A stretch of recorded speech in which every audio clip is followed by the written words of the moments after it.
There was a brief window when fantasy wasn't clean, corporate, or four-quadrant safe. It was strange. It was unsettling. It was soaked in shadow and ambiguity. Then the market shifted. Studios wanted brighter heroes, cleaner mythology, safer returns. And the darker experiments, the ones that mixed fairy tales with dread, theology with nightmare, innocence with corruption, quietly slipped out of circulation. Some were buried by poor marketing, some were cut apart by executives who didn't understand them, others were overshadowed by safer blockbusters and left to fade. But these films never lacked vision. They dared to make fantasy uncomfortable. They trusted atmosphere over spectacle. They treated magic as something dangerous rather than whimsical. And for that reason, they never fit the studio machine.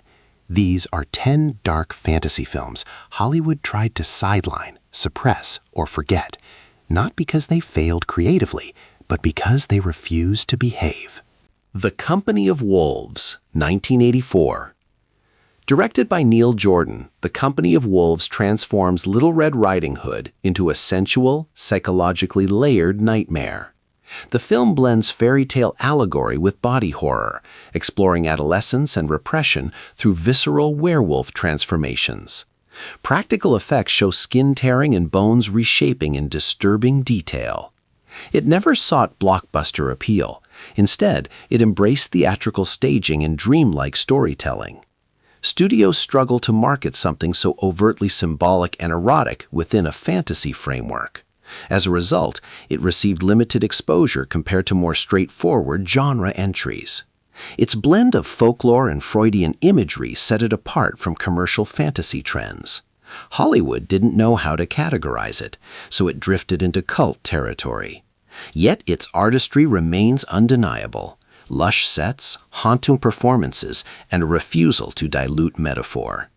It survives as a reminder that fairy tales were never meant to be safe. Pan's Labyrinth, 2006. Directed by Guillermo del Toro, Pan's Labyrinth fuses fascist brutality with mythic escapism. Though not erased entirely, it was initially marketed cautiously in the US, framed as prestige foreign cinema rather than dark fantasy. The Pale Man sequence alone unsettled mainstream audiences, blending childlike curiosity with grotesque horror. The film refuses to clarify whether its fantasy elements are literal or imagined, deepening its emotional impact. Studio distributors avoided positioning it as family viewing, limiting its commercial reach despite critical acclaim. Its violence and political context complicated broad marketing campaigns. Yet it earned international recognition precisely because it embraced darkness without compromise. Del Toro's creature design feels tactile and mythologically ancient. Hollywood fantasy often chases spectacle over sorrow. Pan's Labyrinth anchors its magic in trauma and resistance. It stands as proof that dark fantasy can achieve artistic triumph, even when studios hesitate. The Never-Ending Story of Memory. The Fall, 2006. Directed by Tarsem Singh, The Fall is visually breathtaking, yet narratively melancholic. Shot across real-world locations rather than relying heavily on digital effects, it feels handcrafted and intimate. The fantasy sequences unfold through the imagination of a hospitalized child, blurring storytelling and manipulation. Studios struggled to market its unconventional structure. It wasn't a straightforward family film, nor was it typical adult fantasy. Limited distribution and minimal promotion hindered its reach. For years, it remained difficult to access legally, enhancing its near-mythic status among cinephiles. Its themes of grief, storytelling, and sacrifice resist commercial simplification. Hollywood often prioritizes clarity and spectacle. The Fall chooses ambiguity and emotional fragility instead. That refusal to conform kept it from mainstream success. Yet its artistry endures, rediscovered by audiences who recognize its visual ambition and bittersweet depth. Krull, 1983. Released during the post-Star Wars fantasy rush, Krull struggled to compete with cleaner space epics. Its blend of medieval myth and science fiction felt tonally uncertain to marketing teams. Despite ambitious set pieces and creature effects, it underperformed, leading studios to treat it as a costly misfire. Yet its imagery, crystalline fortresses, shape-shifting villains, and mystical weaponry remains strikingly original. The film carries a somber tone beneath its adventure structure, emphasizing sacrifice over triumph. Hollywood quickly pivoted toward more commercially predictable franchises, leaving Krull adrift without continued support. It wasn't aggressively erased, but it was quietly deprioritized. Over time, it developed a cult following drawn to its earnest myth-making. Its willingness to merge genres without apology gives it distinct character. In an industry that favors clear branding, Krull's hybrid identity may have been its downfall and simultaneously its strength. The Black Cauldron, 1985. Before Disney reinvented itself with musical optimism, The Black Cauldron nearly shattered the illusion of animated safety. Adapted from Lloyd Alexander's novels, it embraced necromancy, skeletal armies, and a villain genuinely steeped in death. The Horned King remains one of the studio's most terrifying creations, more nightmare than caricature. Executives panicked during production, cutting entire sequences and spending millions to soften the tone.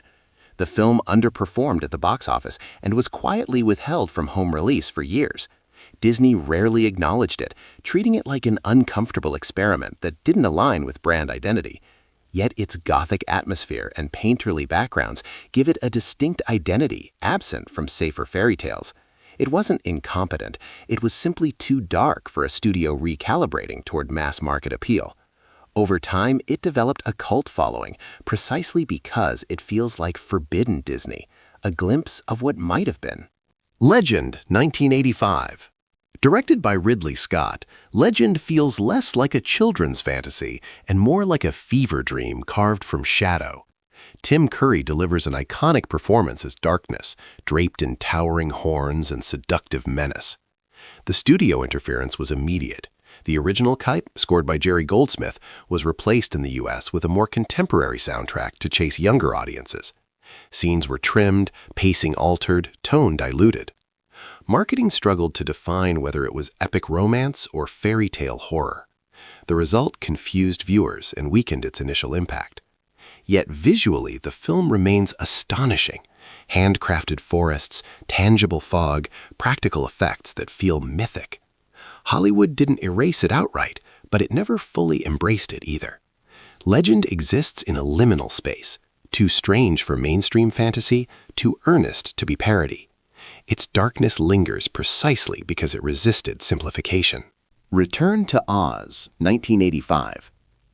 Marketed as a sequel to a beloved classic, Return to Oz shocked families expecting whimsy. Instead of bright musical numbers, audiences encountered electroshock therapy, headless royalty, and a city of stone victims. The Wheelers alone became nightmare fuel for countless children. Disney again hesitated, unsure how to position such a stark departure from Technicolor optimism. The film underperformed and quickly faded from prominence. Yet its commitment to L. Frank Baum's stranger source material makes it uniquely compelling. The practical creature effects feel tactile and grotesque in the best way.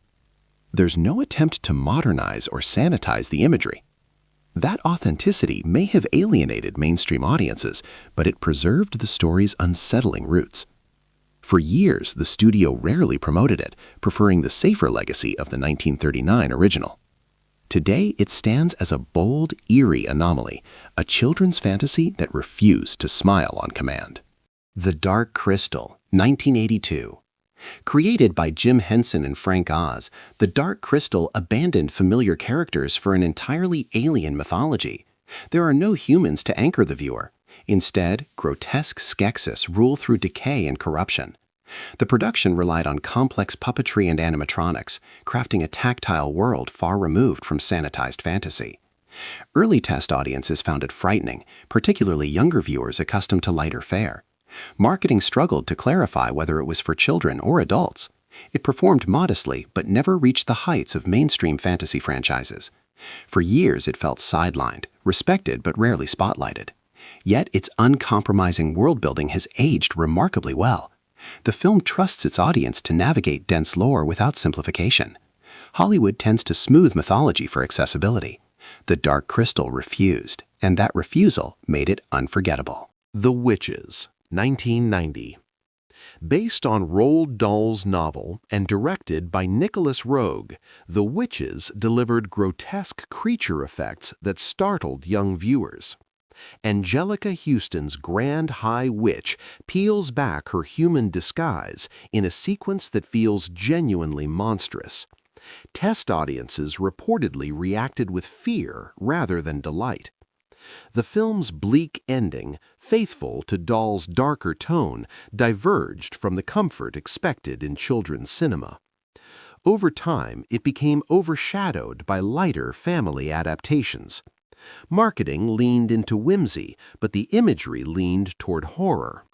Roeg refused to soften the unsettling implications of a child permanently transformed.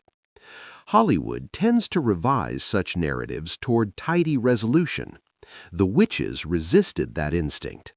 Its practical effects and sinister atmosphere left a lasting impression. Though not entirely erased, it was often sidelined in favor of safer fantasy fare. That tension between charm and terror defines its enduring cult appeal.